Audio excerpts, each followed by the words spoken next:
일부 임진강이 품은 시간의 시작. 안녕하십니까?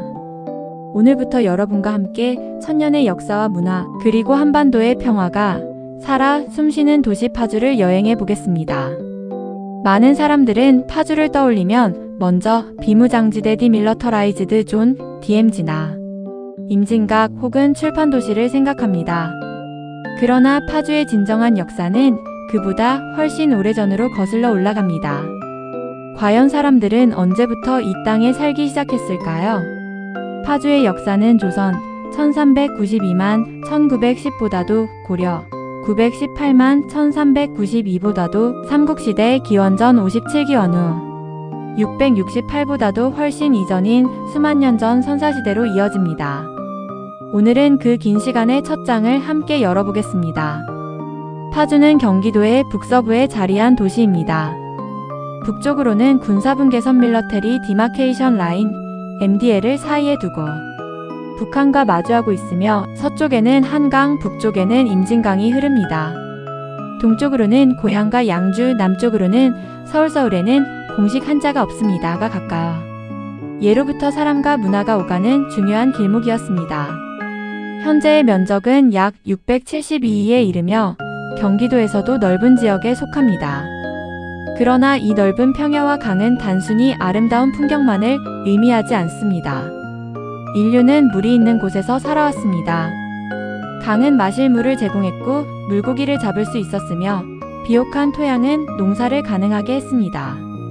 또한 강을 따라 이동하고 교역할 수 있었기에 문명이 태어나는 가장 중요한 조건이 되었습니다. 임진강 역시 그러했습니다. 오늘날에는 남과 북을 가르는 상징처럼 여겨지지만 수천 년 동안 임진강은 사람과 문화, 기술과 물자가 오가는 생명의 통로였습니다. 수만 년 전의 파주는 지금과는 전혀 다른 모습이었습니다. 빙하기가 끝나 가던 시기 기후는 점차 따뜻해졌고 숲은 무성해졌습니다.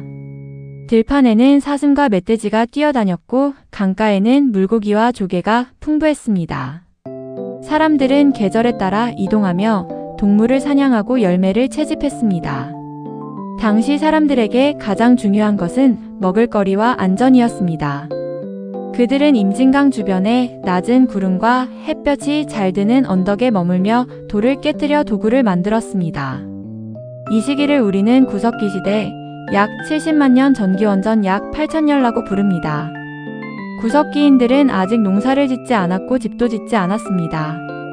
동굴이나 강가의 평탄한 곳에서 생활하며 자연과 함께 살아갔습니다. 파주에서도 이러한 구석기인들의 흔적이 여러 곳에서 발견되었습니다. 비록 한반도의 다른 지역만큼 대규모 유적은 아니지만 파주 일대에서 출토된 석기들은 오래전부터 사람이 이곳을 생활 공간으로 이용했음을 보여주는 소중한 증거입니다. 시간은 흘러 신석기 시대, 기원전 약 8천년 기원전 약 1500년가 시작됩니다. 사람들은 조금씩 한 곳에 머무르기 시작했습니다. 강가에 음집을 짓고 토기를 만들어 음식을 저장했으며 개를 기르고 간단한 농경도 시작했습니다. 임진강 주변은 물과 토지가 풍부했기 때문에 정착 생활에 매우 유리했습니다. 오늘날 우리가 평범하게 바라보는 파주의 넓은 들판은 이미 수천 년 전부터 인간이 삶의 터전으로 선택했던 공간이었던 것입니다.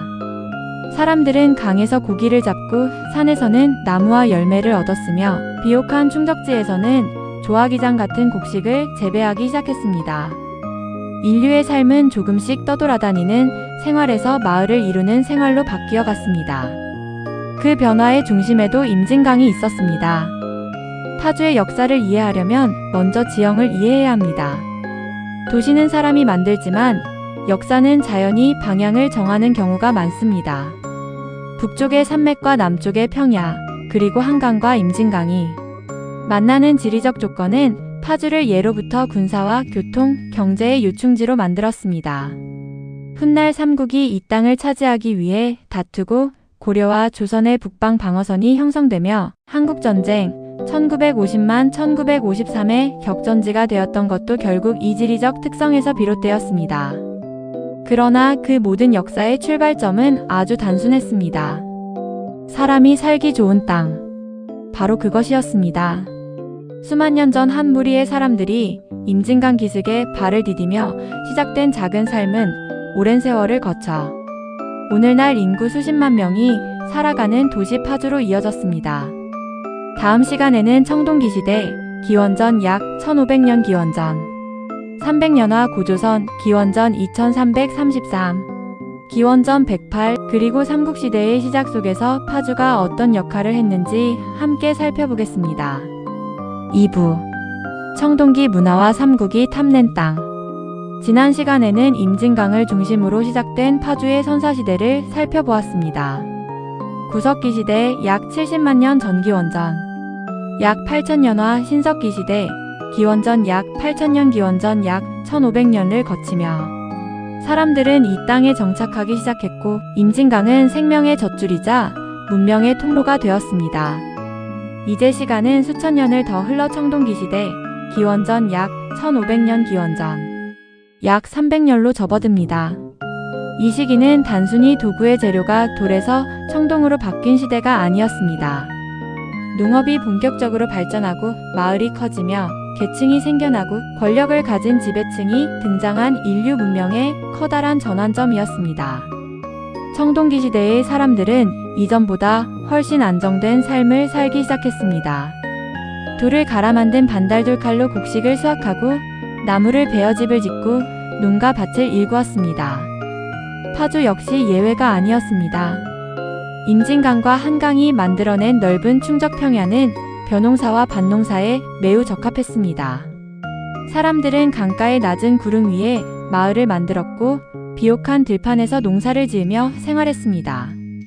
오늘날 파주 곳곳에서 발견되는 고인돌과 청동기 유적은 당시 이미 상당한 규모의 공동체가 형성되어 있었음을 보여줍니다. 특히 고인돌은 단순한 무덤이 아니라 공동체를 이끌던 지도자의 권위와 당시 사회의 조직력을 보여주는 중요한 문화유산입니다. 거대한 돌을 수백 명이 힘을 모아 옮겨야 했던 만큼 이를 가능하게 할 정도의 사회적 협력이 이미 이루어지고 있었던 것입니다.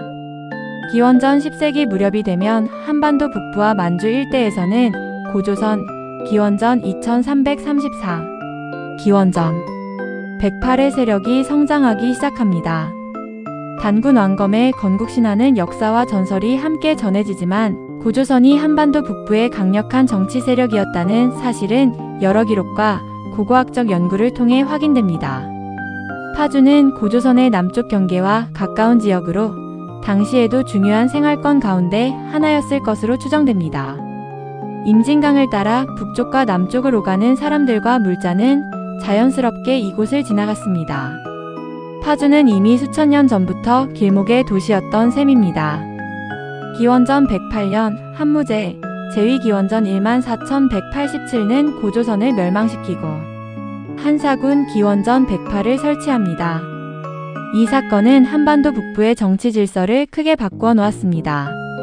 이후 수백 년 동안 여러 부족 세력이 성장하며 새로운 국가들이 등장했고 결국 한반도에는 고구려 기원전 37,668, 백제 기원전 18,660, 신라 기원전 57,935라는 삼국이 자리 잡게 됩니다. 그리고 파주의 운명도 크게 달라지기 시작했습니다.